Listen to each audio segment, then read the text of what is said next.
మా Konaseema special curry వండుకుందాం ఈరోజు. బాగా పూర్వకాలంది ఆర్చిన్ చేపల్లో నాటుకోడి గుడ్లేసి ఈగురు కూర చేద్దాం. ఎంత అద్భుతంగా ఉంటుందో తెలుసా. స్పెషల్ అని ఎందుకన్నానంటే ఓన్లీ మా కోనసీమలో మాత్రమే దొరుకుతాయి ఇవి. ఇక్కడ వాళ్ళు మాత్రమే చేస్తారు ఇవి. 80s 90s ఆ టైంలో ఇంటింటికి వచ్చి అమ్మేవారు. ఇప్పుడంటే చాలా తగ్గిపోయినాయి. వాళ్ళకి ఆర్చడానికి కొంచెం ఇబ్బందికరంగా మారి ఇంటికి తీసుకురావడం మానేశారు. ఈ చేపల్లో కట్టి పెరుగులు, కొయ్యంగ చేపలు మాత్రమే చేస్తారనమాట. ఇవే టేస్ట్గా ఉంటాయి.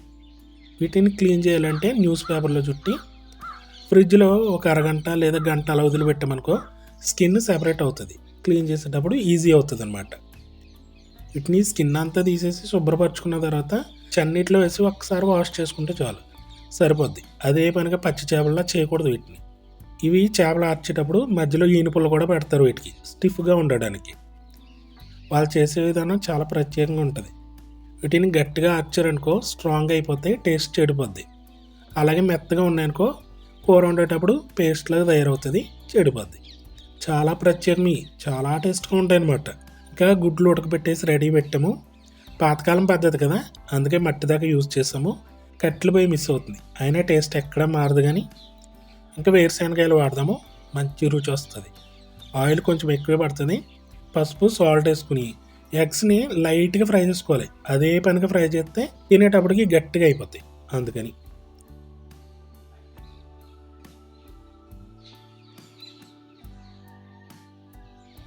గుడ్లు తీసేసుకున్న తర్వాత జీలకర్ర, కరివేపాకు వేసుకుని చిటపళ్ళు ఆడిన తర్వాత సన్నగా తరుక్కుని ఉల్లిపాయలు వేసి జస్ట్ ట్రాన్స్పరెంట్ కలర్ వచ్చేదా ఫ్రై చేసుకోవాలి.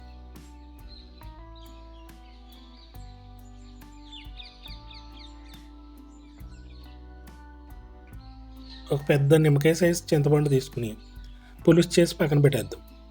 ఉల్లిపాయలు కొంచెం ఫ్రై అయినాయి కదా, సరిపోద్ది. ఏ చేపల కూర అయినా కానీ పచ్చిమిర్చి అనేది చాలా ఇంపార్టెంట్, చాలా టేస్ట్ ఇస్తుంది కర్రీకి. ఇవి కొంచెం కారం ఉన్న పచ్చిమిర్చి అయినా కూడా ఎక్కువ వేసాను. తినేటప్పుడు చాలా అద్భుతంగా ఉంటుంది అనమాట. పచ్చిమిర్చి వేసి ఒక 2 నిమిషాలు అలా ఫ్రై చేసుకున్న తర్వాత ఫ్రెష్గా దంచుకున్న అల్లం వెల్లుల్లి పేస్ట్ ఇది వేసుకుని పచ్చివాసన పోయేదా ఫ్రై చేసుకోవాలి.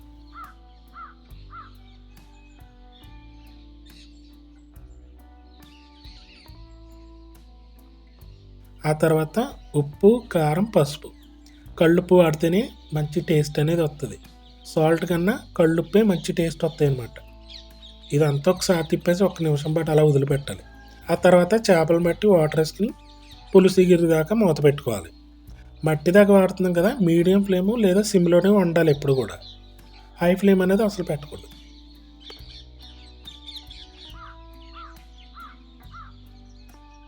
పులుసు మరుగుతూ ఉంది కదా, ఇప్పుడు చేపలన్నీ వేసుకుని గట్టితోటి ఇవన్నీ ఒకసారి సర్దేసి ఇంకా తర్వాత గట్టి అనేది యూజ్ చేయకూడదు. ఇంకా మూత పెట్టేసి ఒక 10 నిమిషాలు ఎగరబెట్టిన తర్వాత చింతపండు పులుసు వేసుకుందాం.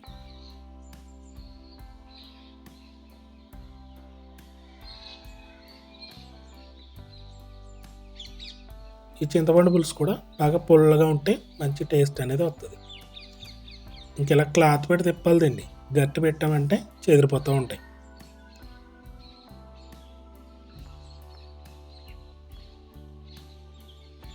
కూర సగానికి ఎగిరిపోయింది కదా, ఆల్రెడీ కుక్ అయిన చేపలు కాబట్టి ఫాస్ట్గా అయిపోతుంది.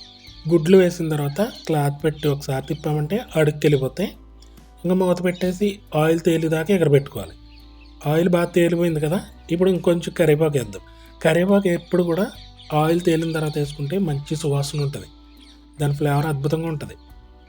ఇంక ఇందులో ఎలాంటి మసాలా వాడడం. నిజం చెప్పాలంటే అల్లం వెల్లుల్లి పేస్ట్ కూడా ఎక్కర్లేదు దీనికి.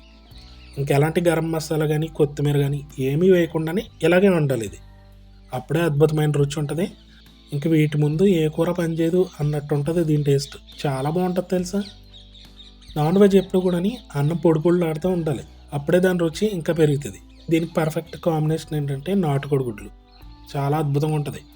మట్టి దాకలో వండుకుంటాము. అలాగే వేరుశనగకాయలు ఎక్కువ వేసుకోవాలి, లేదా నువ్వుల నూనె వేసుకున్నా కూడా సూపర్ అనమాట, పర్ఫెక్ట్. ఇంకా ఆ 2 ఆయిల్లో ఏది యూజ్ చేసినా కర్రీ చాలా అద్భుతంగా ఉంటుంది. మట్టి దాకలో వండుకుంటే మరింత అద్భుతంగా ఉంటుంది. ఛానల్లో స్టార్ట్ చేసిన కాడి నుంచి ఈ కర్రీ చేద్దాం అనుకుంటున్నా, కానీ కుదరట్లేదు. మన మార్కెట్కి వెళ్ళి తీసుకొచ్చానమాట ఇవి. ఇంకా కూర అయితే మాటలో చెప్పలేమన్నమాట, అంత అద్భుతంగా ఉంది. ఇంకా మన ఛానల్కి సపోర్ట్ అవ్వండి. పాత వంటలే కదా, ఇప్పుడున్నవి కూడా చేద్దాము. అంటే నా స్టైల్ వేరుగా ఉంటుంది కదా, మన తీరులో మనం చేద్దాము. తప్పకుండా సపోర్ట్ ఇవ్వండి. మన ఛానల్ సబ్స్క్రైబ్ చేసుకోండి. బెల్ బటన్ నొక్కండి, నోటిఫికేషన్స్ వస్తాయి. లైక్ చేయండి, షేర్ కూడా చేయండి.